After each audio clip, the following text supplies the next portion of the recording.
Under the soft crunch of frost beneath his boots, the old man made his way toward the forest every day. His gait was slow but determined, steady like the rhythm of a long-forgotten song. For the villagers, he had become a familiar sight, someone they noticed without truly seeing. He carried a worn rucksack on his back, always packed with something, and leaned on a walking stick that looked as old as he did. No one knew exactly where he went or what he did in the woods. Some thought he wandered aimlessly. Others mocked him, saying he was just a lonely relic, talking to trees and feeding ghosts of memories.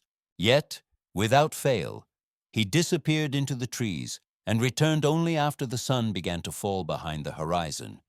There were whispers, of course, rumors that he had gone mad after the loss of his wife, that he had buried something or someone in the forest, that he was a war veteran hiding secrets too heavy to carry.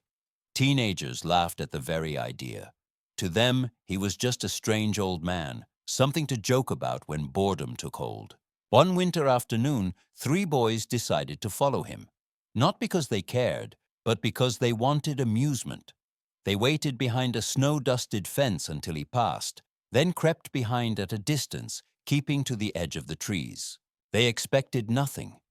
Maybe a tumble, a muttered conversation with himself, or some bizarre ritual. But they were not ready for what they would witness.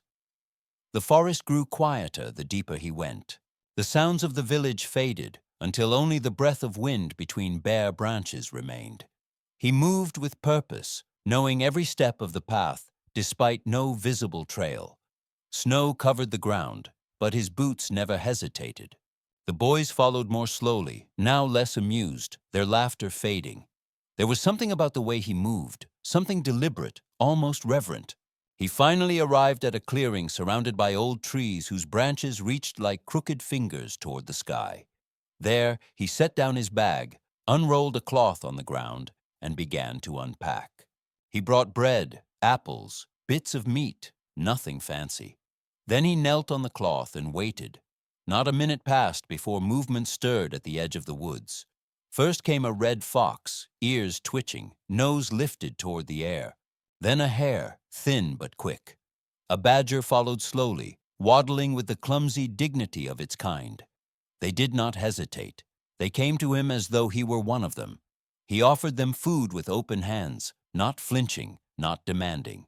They accepted, surrounding him in silence. He sat among them calmly, not speaking, just existing with them. It wasn't a performance, it was communion. The boys watched, unsure of how to process what they were seeing. This wasn't insanity. It was something else, something quiet and sacred. As they crouched behind a fallen log, still and silent, the animals suddenly lifted their heads. The fox stepped back. The hare froze. Even the badger turned toward the trees beyond the clearing. The man stood slowly. He adjusted his coat, looked toward the woods, and waited. Then, from the shadow of the trees, something large moved. It came forward slowly, without aggression, without fear. It was a wolf, broad-shouldered and grizzled with age. Not a wild, unpredictable beast, but a creature of immense presence. Its eyes were sharp and intelligent, its pace calm. The wolf came directly to the old man and lowered itself beside him. It leaned into him as he placed a hand gently on its neck. The boys were frozen, not with fear, but with something else. An overwhelming realization that they had never understood this man, that they had underestimated the depth of what they had dismissed as madness. The story behind the wolf would remain unknown to most.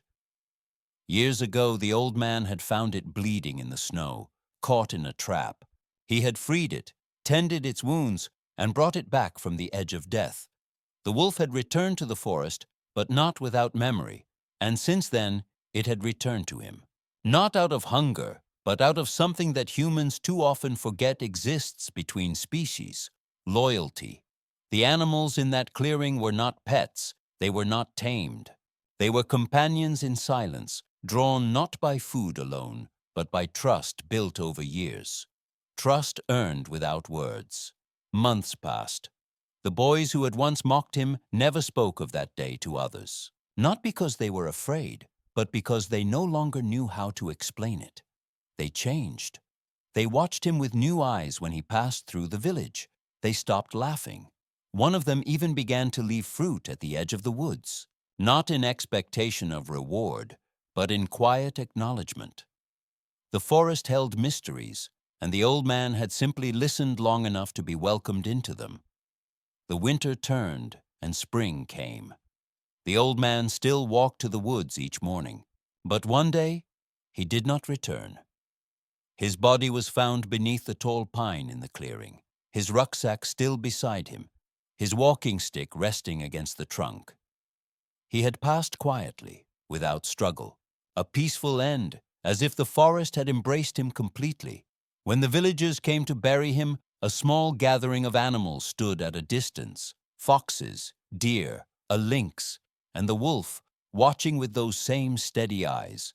No one dared disturb them. That night, someone placed a small wooden marker at the edge of the clearing. Nothing grand, just a sign with a simple carving, a paw, a leaf, and a hand. From that day on, the clearing was no longer just a place in the woods. It became something more, not a shrine, but a reminder. A reminder that understanding requires patience, that kindness can be a bridge between worlds, and that sometimes those we mock the most carry the deepest truths. In the years that followed, people spoke less of the man with laughter and more with respect.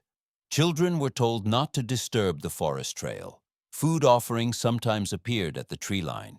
And every winter, when the wind blew just right, it was said you could hear something like a low, familiar whistle echoing through the trees. Whether it was the wind or something more, no one could say. But those who remembered knew what it meant. The wolf was seen for many seasons afterward, not often, just enough, standing watch at the edge of the woods, and when it too was gone, no one dared to call it the end, because the forest remembers, and sometimes it answers.